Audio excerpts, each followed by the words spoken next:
Good morning, students. Hope you all are good at your end. So, in the last class, we were discussed about what is cash and cash equivalent. उसके बाद हमने कुछ questions किए थे. आज हम इस क्लास के अंदर आपको मैं एक्टिविटीज को बाइफरकेट करूंगी. इसके बाद ही आप लोगों के प्रैक्टिकल क्वेश्चन स्टार्ट होंगे. This is also something very important which you need to know before doing further practical questions. ये चैप्टर आपका 6 मार्क्स का है, प्लस 1 और 2 मार्क्स आपके थ्योरी क्वेश्चन में आ सकते हैं. इंपॉर्टेंट है और इजी चैप्टर भी है. इसके अंदर बेसिकली हमारे पास 3 एक्टिविटीज होती हैं: operating, investing and financing. Operating activities जो होती है that is something related with your core business. For example, मान लीजिए आपका गारमेंट्स का बिजनेस है, तो आपने जो रॉ मटेरियल खरीदा, फिर उसको मैन्युफैक्चर किया, फिर उसको सेल किया, ये सब आपके ऑपरेटिंग एक्टिविटी में आता है. उससे रिलेटेड आपके कस्टमर्स हैं, आपके क्रेडिटर्स हैं, आप वेजेस पे करते हैं, सैलरी पे करते हैं, ये सब आपका एक ऑपरेटिंग है. So, अगर आप ध्यान से पढ़ेंगे दैट ऑपरेटिंग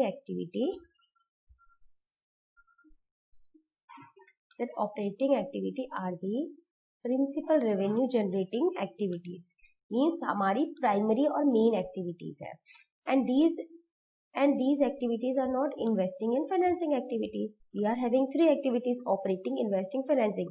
जब मैं आपको इस वाले वीडियो में जब गो थ्रू हो जाऊंगी तब आपको खुद ही समझ में आ जाएगा कि हम अपनी लाइफ में भी ये 3 एक्टिविटीज करते हैं, पर्सनल लाइफ में भी, प्रोफेशनली जब हम बिजनेस कैरी ऑन करेंगे तभी भी हम ये 3 एक्टिविटीज करते हैं. जैसे आपका अभी मेन काम क्या है? आपका मेन काम है पढ़ना लिखना. ठीक है, तो जो मेन काम है आपका पढ़ाई, वो आपका ऑपरेटिंग है. उसके लिए आप बुक्स लेते हैं, ठीक है, आप पेंसिल लेते हैं, पेन लेते हैं, ये आप इन्वेस्ट कर रहे हैं. ठीक है. एंड लास्ट में बात करते हैं फाइनेंसिंग की. इन सब को खरीदने के लिए आपको पैसा चाहिए. या आप अभी तो पेरेंट्स से बोरो कर रहे हैं, बट आप किसी से लोन भी ले सकते हैं. आपके पेरेंट्स काम कर रहे हैं, मतलब इस तरीके से दिस इज अ चेन. और ये 3 बेसिक एक्टिविटीज हर कोई करता ही है. सो एग्जाम्पल इसमें दे रखा है that for a company manufacturing garments, operating activities are like उसने रॉ मटेरियल प्रोक्योर किया, manufacturing expenses, sales of garments etcetera. इसके बाद इसका क्या सिग्निफिकेंस है? So the amount of cash from operations indicates the internal solvency level of the company and is regarded as the key indicator of the extent to which the operation of the enterprise have been generated sufficient cash. Means अगर मेरा ये principal काम ही यही है, means main business ही यही है, तो इसी से मुझे सबसे ज़्यादा कैश मिलता है. तो भाई कैश फ्लो हमें बताना ही पड़ेगा ना कि कैश फ्लो स्टेटमेंट में पर्टिकुलरली ऑपरेटिंग एक्टिविटी से मुझे कितना कैश मिल रहा है. तो it indicates what? It indicates the extent to which the operations of enterprise which have generated sufficient cash flows to maintain the operating capability of enterprise. ताकि हम लोग डिविडेंड दे पाए, नई इन्वेस्टमेंट कर पाए. हमें भाई पैसा तो चाहिए ना. तो मेन बिजनेस तो हमारा यही है. इससे हमें ये जितना अच्छा रहेगा उतनी अच्छी हमारी अदर एक्टिविटीज रहेंगी. हमें अपने लोन को भी रीपे करना है, राइट? सो एग्जाम्पल्स ले लेते हैं. Like this is first example is cash receive from sale of goods. Main तो काम यही है, हमें कैश कहाँ से मिलता है? जब हम गुड्स की सेल करते हैं. मान लीजिए हम रेस्टोरेंट है, हमारा रेस्टोरेंट है, तो कस्टमर्स को सर्विसेज देंगे. वो सैलून है, हेयर ड्रेसर रूम है, तो वो सर्विस देना या जो भी हमारा है उससे हमें जो सेल मिलती है वो. और या आप एक बुक लिखने वाले हैं, या आप लॉयर हैं, आपको फीस मिलती है, कमीशन मिलती है, या इस तरीके का कोई भी ऐसा रेवेन्यू है, वो आपका ऑपरेटिंग एक्टिविटी में आता है. अब हम बात करते हैं आउटफ्लो की. भाई हम पेमेंट किसको करते हैं? ये तो जो मैंने अभी बताया वो तो इनफ्लो है, मीन सेल करने पे पैसा आया. बट आउटफ्लो, इनफ्लो फिर भी कम होगा. आउटफ्लो आपका हजारों चीजें होंगी. लाइक सबसे पहले जैसे आपने सामान ले लिया तो सप्लायर को पेमेंट करेंगे, payment to supplier. Like cash payment on behalf of employees. Employees को आप देते हैं ना पैसे, सैलरी देते हैं. And any other office and administrative expenses, जो भी आपको अपने ऑपरेटिंग एक्टिविटी को पूरा करने के लिए, कोई इंश्योरेंस लेते हैं, कोई इनकम टैक्स देते हैं, वो सब आपका ऑपरेटिंग एक्टिविटी के अंदर आता है। जो हम गवर्नमेंट को जो टैक्स देते हैं इस पर्टिकुलरली वो ऑपरेटिंग एक्टिविटी से रिलेटेड है। मीन्स मैंने सेल की है और मेरा सेल करने का काम है ये कि मैं गुड सेल करती हूँ या आप गुड सेल करते हैं, तो उसके रिलेटेड अगर आपका कोई टैक्स बनता है तो वो ऑपरेटिंग का पार्ट है। मान लीजिए मेरी मशीन खराब हो गई है, मैंने मशीन बेच दी है और उसके ऊपर मुझे कोई कैपिटल गेन टैक्स मुझे बाई चांस पे करना पड़ रहा है, तो वो इसका पार्ट नहीं होगा, वो दूसरी एक्टिविटी का पार्ट होगा जो हम फर्दर डिस्कस करेंगे, राइट। और ये जो भी मैं आपको भी बता रही हूँ, ये हमारी जो कंपनी, दो तरह की कंपनी होती है फाइनेंस कंपनी, एक होती है नॉन फाइनेंशियल कंपनी। अब दोनों में क्या डिफरेंस होता है? फाइनेंस कंपनी वो कंपनी होती है जो लोगों को फाइनेंस प्रोवाइड करती है, जैसे हमारी बैंक है, आईसीआईसीआई बैंक है ना, और भी कई तरीके के बैंक है भाई। उनका वो तो कुछ मैन्युफैक्चर ही नहीं करते हैं, वो तो सिर्फ लोन प्रोवाइड करते हैं, ठीक है। तो उनका मेन ऑपरेटिंग काम क्या होगा? ये लोगों को लोन देना, लोगों से लोन लेना, इंटरेस्ट देना। लेकिन जो मैन्युफैक्चरिंग कंपनी है उनका मेन काम वो नहीं है लोन देना, लोन लेना, है ना। तो उनका मेन काम अलग है। तो ये डिपेंड करता है वेरी टू वेरी कि कंपनी का मेन बिजनेस क्या है। ओके, चलिए नेक्स्ट। जैसे हमने ये पढ़ा है, let's read out the second point that cash advances and loan. अगर हम किसी को एडवांस या लोन देते हैं, ये कौन सी कंपनी है? Made by financial enterprise, because इनका काम ही यही है ना, लोन प्रोवाइड कराना। They are usually classified as operating activities, because इनका मेन काम यही है कि इनको लोगों को लोन ही प्रोवाइड कराना है ना। तो हम ये नहीं कह सकते कि नहीं नहीं ये तो इन्वेस्टिंग या फाइनेंसिंग का पार्ट होना चाहिए। डिपेंड कि कंपनी का मेन बिजनेस क्या है, ऑलराइट। और अगर ये शेयर खरीदते बेचते हैं, जैसे आपको पता है यूटीआई है, यूनिट ट्रस्ट ऑफ इंडिया है, इनका मेन काम है लो कंपनी के इसके शेयर ले लेना, पोर्टफोलियो क्रिएट कर देना, म्यूचुअल फंड्स क्रिएट कर देना। तो ये तो ट्रेड ही सेल शेयर्स में करते हैं, तो इनका मेन काम है शेयर्स को होल्ड करना, शेयर्स को सेल करना, right. Let's move to other topic जिसका नाम है इन्वेस्टिंग। बहुत ही सरल भाषा में बताऊं तो मैं आपको बताऊंगी, जैसे बैलेंस शीट है, बैलेंस शीट की जो असेट साइड होती है, असेट साइड जिसमें फिक्स्ड एसेट्स आती है, वो सब इन्वेस्टिंग है। क्यों? क्योंकि हम पैसा उसी में इन्वेस्ट करते हैं। मशीन खरीदते हैं, फर्नीचर खरीदते हैं, लैंड खरीदते हैं, बिल्डिंग खरीदते हैं, ये सब मेरी इन्वेस्टिंग एक्टिविटी है, ठीक है। तो याद रखिएगा, जो बैलेंस शीट की फिक्स्ड एसेट वाली साइड है, not current assets, only I am saying fixed asset, वो सब मेरा इन्वेस्टिंग का पार्ट होता है। सो इसके अंदर क्या क्या आता है कि हम इसके अंदर बच्चे लॉन्ग टर्म एसेट्स लेते हैं, लॉन्ग टर्म इन्वेस्टमेंट्स लेते हैं। In other words, investing activity relate with the purchase and sale of fixed assets such as machine, furniture, land and building etcetera. तो इतनी सी बात ध्यान रहेगी कि जो बैलेंस शीट के अंदर जो हमारा फिक्स एसेट वाला साइड है, that is related with the investing activity, ठीक है। और हम इसको अलग दिखाएंगे, भाई अगर मैं लैंड खरीदी तो अलग दिखाइए, ऑपरेटिंग में नहीं आ सकता, बिकॉज मेरा लैंड खरीदना, बिल्डिंग खरीदना मेरा रोजमर्रा का काम नहीं है। लेकिन मुझे लैंड खरीदनी पड़ेगी क्योंकि मुझे मैन्युफैक्चरिंग करने के लिए लैंड तो चाहिए, बिल्डिंग चाहिए, है ना। तो इस तरीके से तो हमें सेपरेट डिस्क्लोजर, इसका सिग्निफिकेंस क्या है कि हमें सेपरेट डिस्क्लोजर पता चल जाएगा कि मेरा आखिर पैसा कौन कहाँ से कितना जा रहा है, कितना है, हम बाइफरकेट करते हैं। और जो हमारा कैश फ्लो स्टेटमेंट बनता है वो बनता है हमारा as per accounting standard 3। Please ये याद रखिएगा। हम कैसे, आउटफ्लो का मतलब होता है हमारा पैसा जाएगा कहाँ पे। भाई या तो मैं एक्वायर करूंगी कोई फिक्स्ड एसेट, मीन्स खरीदूंगी, या मैं एक्वायर करूंगी शेयर। अब आप बोलोगे मैडम शेयर तो फाइनेंस का पार्ट होता है, क्योंकि इसको बेच के तो हम पैसा लेते हैं लोगों से, बिल्कुल सही। लेकिन यहाँ पे आपने किसी कंपनी में शेयर इन्वेस्ट किए हैं, मीन्स आपने किसी कंपनी की शेयर, मान लीजिए आपकी कंपनी भी शेयर देती है, उससे आपको पैसा आएगा। लेकिन अगर आप भी तो किसी कंपनी के शेयर ले सकते हो, अगर आपने किसी कंपनी के शेयर लिए, that means you are going to invest in that company. So वो क्या होगा? Investment activity. तो यहाँ पे शब्द क्या है? Acquire, you are going to acquire a share. Next कि आपने किसी थर्ड पार्टी को लोन दिया है, the cash advances and loan made to third party. लेकिन ये सब मैं बात कर रही हूँ कि हम में से भी नॉन फाइनेंशियल कंपनी है, क्योंकि जो फाइनेंशियल कंपनी है उसका मेन काम हो जाता है लोन देना, एडवांस देना, पर नॉन फाइनेंशियल कंपनी का मेन काम नहीं है लोनों को लोन देना, पर फिर भी अगर आपने लोन दे दिया है तो वो वापस करेगा, that will be taken as your investment. But अगर कोई फाइनेंशियल कंपनी है तो वो किसका पार्ट होगा, ऑपरेटिंग का पार्ट होगा। इनफ्लोज कैसे आएगा भाई, जब कोई एसेट बिक जाएगी तो इनफ्लो हो जाएगा, तो सेल हो गई, या जो आपने शेयर खरीदे थे उन शेयर की सेल हो गई, सेल ऑफ शेयर हो गया, या आपने जिसको लोन और एडवांस दिया था उसने आपके पैसा वापस कर दिया, तब आपको पैसा मिल गया। And the third one is financing. अगर मैं आपको बताऊं तो जो बैलेंस शीट होती है, बैलेंस शीट की असेट साइड में आता है आपका फिक्स्ड एसेट और नीचे आता है करंट एसेट्स, राइट।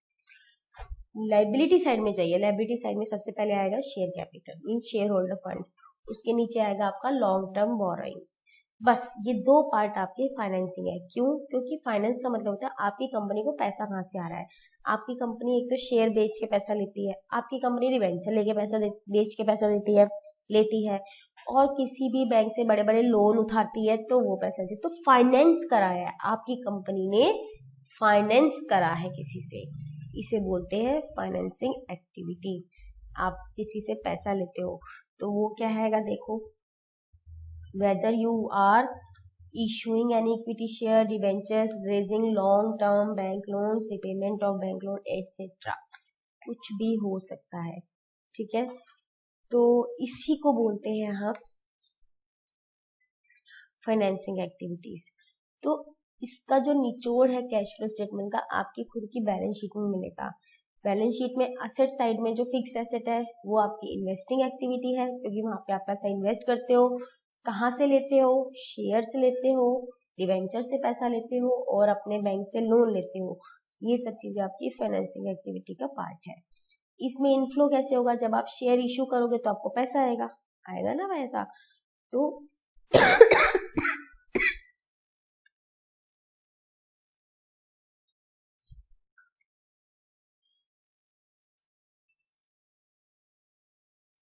जब आप शेयर इशू करते हो तो आपको पैसा मिलता है। आप डिवेंचर इशू करते हो, लोन है, बॉन्ड्स है, या कोई शॉर्ट टर्म बोरिंग्स है। शॉर्ट टर्म बोरिंग्स जैसे आप बैंक से बैंक ओवरड्राफ्ट ले लेते हो, ये भी आप फाइनेंस ही करा रहे हो एक तरीके से देखा जाए तो। जो बैंक ओवरड्राफ्ट है वो तो आपको वापस करना है, उसने आपको शॉर्ट टर्म के लिए पैसा दे दिया, तो ये क्या है, शॉर्ट टर्म बोरिंग्स है।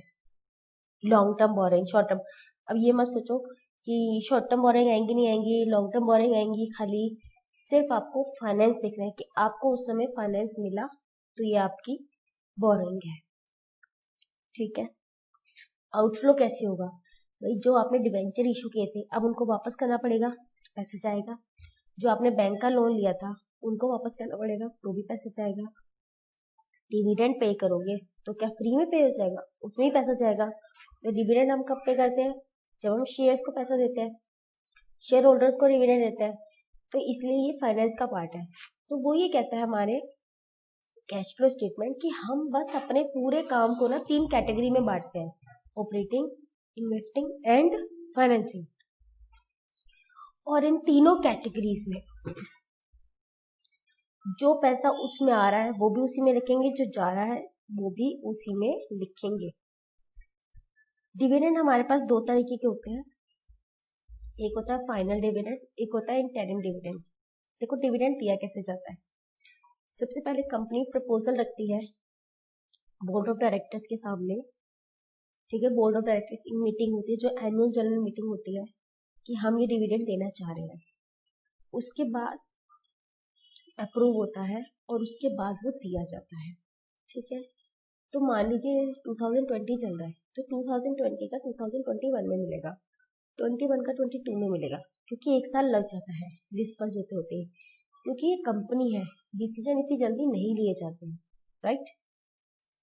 इसे बोलते हैं फाइनल डिविडेंड। अब बात आती है इंटरिम डिविडेंड की। इंटरिम डिविडेंड होता है बीच में डिविडेंड दे देना। कंपनी अगर अच्छा परफॉर्म करती है अपने शेयर होल्डर्स को खुश करने के लिए वो इंटरिम डिविडेंड दे सकती है, ठीक है। वो ऑन द स्पॉट दे दिया जाता है, ऑन द स्पॉट मतलब उसी साल दे दिया जाता है। फाइनल डिविडेंड के जैसे 1-1 साल का गैप नहीं होता, ठीक है। ये चीज ध्यान रखना, इसका आपको आगे काम आएगा।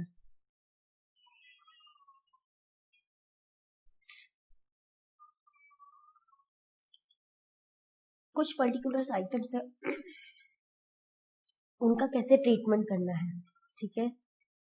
पहली आइटम है जिसका नाम है extra ordinary item. Extra ordinary item का मतलब होता है, जैसे नाम से पता चल रहा है आपको, बहुत ही एक्स्ट्रा ऑर्डिनरी है।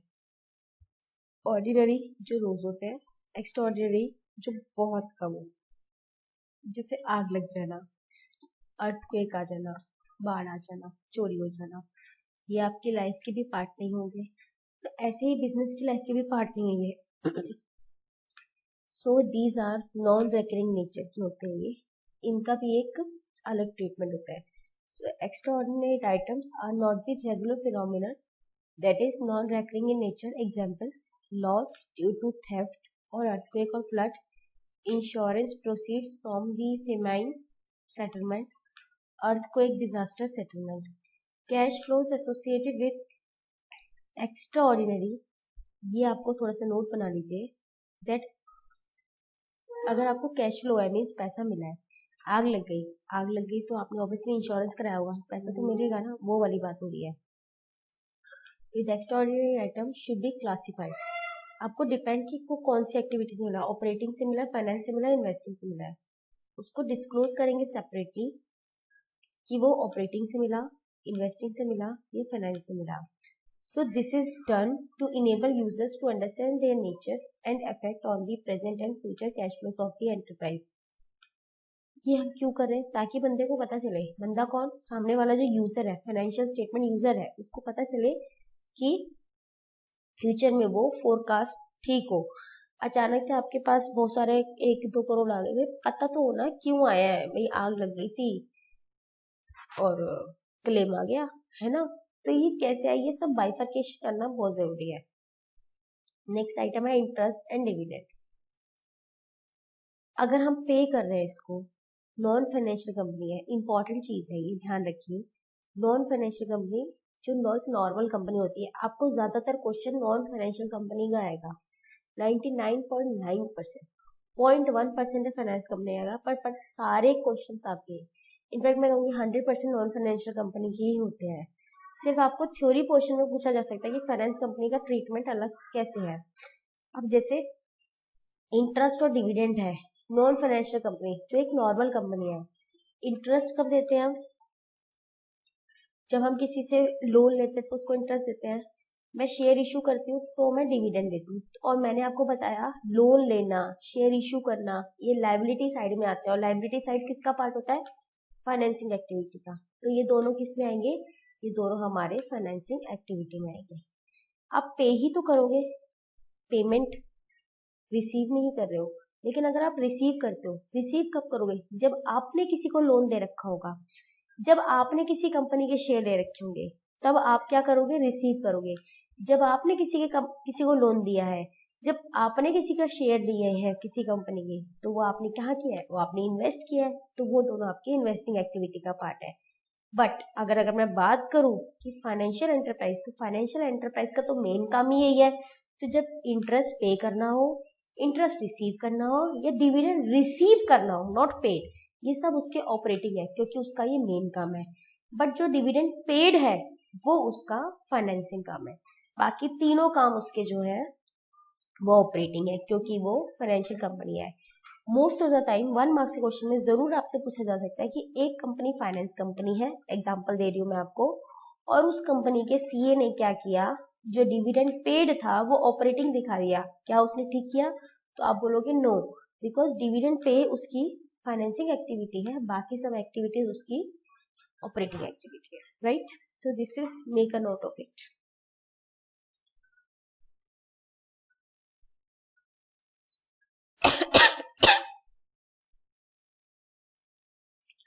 अब जैसे आपको नाम से पता चल जाएगा, मान लीजिए इनकम टैक्स है, यानी कि जो टैक्स हमें नॉर्मली पे करना पड़ता है ना, तो ये मेरा ऑपरेटिंग का पार्ट है। इनकम टैक्स मेरा ऑपरेटिंग का पार्ट है, तो ऑपरेटिंग में आएगा।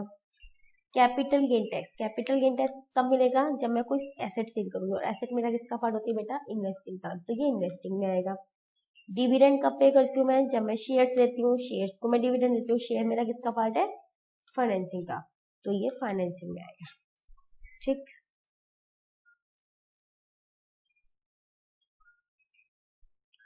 अब कई ऐसी ट्रांजेक्शन होती है जिसमें पैसा इन्वॉल्व ही नहीं होता। जैसे आपने अभी क्वेश्चन करे थे इशू ऑफ शेयर्स में कि मैंने मशीन खरीदी, खरीदने के बाद मैंने क्या किया, मैंने मशीन खरीद ली और उनको शेयर दे दिए, भाई पैसा तो दिए नहीं, शेयर दे दिए, तो ये नॉन कैश ट्रांजेक्शन है, तो इसकी एंट्री जो है हमारे कैश फ्लो स्टेटमेंट में नहीं होगी। जैसे हमने शेयर इशू कर दिए और एसेट खरीद ली, जैसे मैंने डिबेंचर देने थे, एक डिबेंचर को पैसा देने की बजाय उनको शेयर दे दिए, बोनस शेयर दे दिए, तो प्लीज इनको ध्यान रख लीजिएगा, नॉन कैश ट्रांजेक्शन, क्योंकि कैश फ्लो स्टेटमेंट है, सिंपल सी बात है, कैश फ्लो स्टेटमेंट है तो हम कैसे इसमें नॉन कैश ट्रांजेक्शन लिख सकते हैं, है ना। तो चलिए फटाफट से एक बार रिवाइज कर लेते हैं। बहुत सारे ऑप्शन है मेरे पास, लेकिन मैं आपको कुछ रिवाइज करा देती हूँ। लाइक मशीन खरीदना, मशीन खरीदेंगे तो पैसा जाएगा, तो आउटफ्लो हो गया। और मशीन है तो कौन सा पार्ट है? ये इन्वेस्टिंग का पार्ट है, क्योंकि मैं आपको भी बता ही चुकी हूँ। ये क्या लिखा है? Issue of equity, equity capital issue करेंगे तो पैसा आएगा, तो कैश इनफ्लो हो जाएगा। तो ये आप इशू करोगे तो पैसा आएगा ना, शेयर इशू करोगे पैसा आ गया, तो ये किसका पार्ट है? फाइनेंस का। Cash revenue from operation, operation तो ऑलरेडी लिखा है, तो ये मेरी ऑपरेटिंग एक्टिविटी है, और कैश है, रेवेन्यू है, रेवेन्यू तो कैश इनफ्लो हो गया। Next, proceeds from long term borrowings, proceeds का मतलब हमेशा पैसा आना होता है, तो इसे बोलते हैं cash inflow. Long term borrowings किसका पार्ट बताया था मैंने आपको? फाइनेंसिंग का। और ध्यान रखिएगा यहाँ पे मैं आपको नॉन फाइनेंशियल कंपनी के बारे में बता रही हूँ, क्योंकि ज्यादा क्वेश्चन उसी के बारे में आते हैं। Sale of old machine, old machine बेचती, मशीन कहाँ से होती है? मशीन का पार्ट है हमारा इन्वेस्टिंग, बेच दी तो पैसा आएगा कैश इनफ्लो। ये मत देखो कम आया, ज्यादा आया, लॉस हुआ, फायदा हुआ, पैसा आया, आया तो आया। कैश रिसीट, रिसीट पे तो रिसीट है तो भाई यहाँ पे तो इनफ्लो कर दो, ठीक है। ट्रेड रिसीवेबल, ट्रेड रिसीवेबल किस में आते हैं? करंट एसेट्स में। करंट एसेट मेरा किसका पार्ट होता है? ऑपरेटिंग का पार्ट होता है। तो वैसे भी ट्रेड रिसीवेबल कौन होते हैं? मैंने डेटर्स, डेटर्स को मैं सामान देती हूँ और ये मेरा रोजमर्रा का काम है, यही मेरा मेन बिजनेस है, तो ऑपरेटिंग। ऐसी trading commission receive, trading means मैंने ट्रेड किया है, गुड सेल्स एंड परचेज किया है, तो कमीशन मिला है, मिला है तो इनफ्लो, और किस वजह से मिला है? ऑपरेटिंग की वजह से। And purchase of non current investment, जो भी करंट इन्वेस्टमेंट होगी अगर उसके आगे नॉन करंट लिखा है तो हमेशा मान लीजिएगा वो इन्वेस्टिंग है, ठीक है। और ये हमने परचेज की है तो ये हो जाएगा बच्चे हमारा आउटफ्लो। होप आपको समझ में आया होगा कि हमारी डिफरेंट एक्टिविटीज को हम कैसे बाइफरकेट करेंगे। तो हम कुछ क्वेश्चंस देख लेते हैं थ्योरी एमसीक्यू टाइप के, जो आपको करने में एक बार हेल्प करेंगे, आपको रिवाइज हो जाएगा जो मैंने आज आपको पढ़ाया है। Like dash are the principal revenue generating, यानी primary main activity of enterprise, कौन सी होती है वो? ऑपरेटिंग एक्टिविटीज, है ना। Which of the following is not an operating activity, एक फर्म की ऑपरेटिंग एक्टिविटी नहीं है अगर वो फर्म मैन्युफैक्चर करे गारमेंट्स, रॉ मटेरियल खरीदेगी, खरीदेगी, सेल करेगी, करेगी, मैन्युफैक्चरिंग एक्सपेंस होंगे, होंगे, बट क्या इंटरेस्ट और लोन? नो, क्योंकि लोन जो आता है वो हमारे ऑपरेटिंग का पार्ट नहीं है, वो हमारा फाइनेंस का पार्ट है, तो इसका आंसर आ जाएगा पेमेंट ऑफ इंटरेस्ट और loan. The amount of cash from operation indicate the internal solvency of, internal solvency बताता है, यस, ठीक है। Which of the following is an operating activity, इसमें से ऑपरेटिंग एक्टिविटी कौन है? देखो, interest receive in cash from loans and advance, no. Cash payment to acquire security, security मतलब शेयर्स होते हैं, for dealing on trading purpose, cash payment to acquire capitalize research and development, cash repayment of the amount borrowed. तो इन सब में कौन सा answer आएगा? सोचिए एक मिनट के लिए।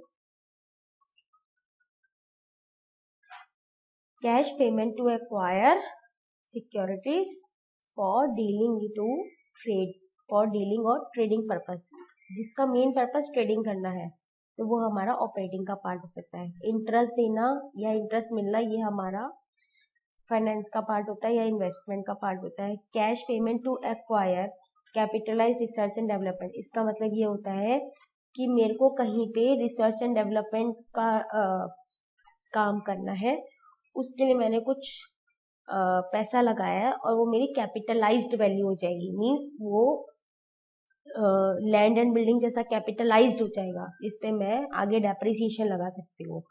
एंड अगर मैंने किसी से पैसा लिया उसको मेरे को पेमेंट करनी, तो पैसा मैंने लिया तो फाइनेंस का पार्ट है, तो only B will be the answer, right, B is the answer.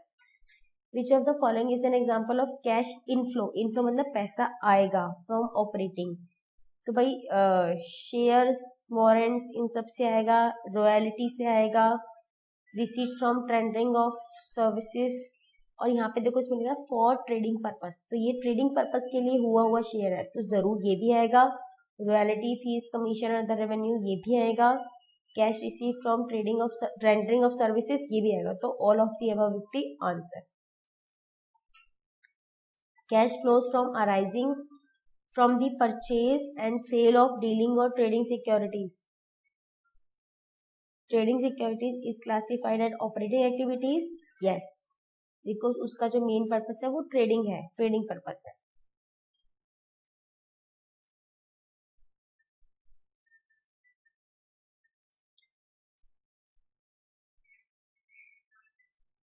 Cash advances और loans made by financial enterprises to third party, ये मेरी इन्वेस्टिंग है कि जो फाइनेंशियल एंटरप्राइज है, यहाँ पे देख लीजिए नाम क्या बोला है कि ये फाइनेंशियल एंटरप्राइज है, जिसका काम है लोगों को लोन देना, एडवांस देना, क्या हम उसको इन्वेस्टिंग एक्टिविटी मानेंगे? और मैंने आपको क्या बताया, फाइनेंशियल एंटरप्राइज का काम ही यही होता है, तो ये इन्वेस्टिंग एक्टिविटी है? No, this is their operating activity. Transactions related to long term investment are investing, yes, long term investment आप करोगे तो इन्वेस्टिंग एक्टिविटी है, यस और no? Yes, true. Investing activities are the acquisition and disposal of long-term assets and other investment not included in the cash equivalents. वो investment जो मैं cash equivalent में नहीं मानती हूँ वो मैं यहाँ मानती हूँ, और कैश इक्विवेलेंट में सिर्फ एक इन्वेस्टमेंट आती है, वो होती है मार्केटेबल सिक्योरिटी, जो मैं आपको लास्ट क्लास में बता चुकी हूँ। So which of the following is not classified as investing activities, कौन सी एक्टिविटीज को इन्वेस्टिंग एक्टिविटी नहीं कहा जाता, यानी कि हमने इन्वेस्टमेंट नहीं किया है। Dividend receive from investment, obviously ये तो माना जाएगा।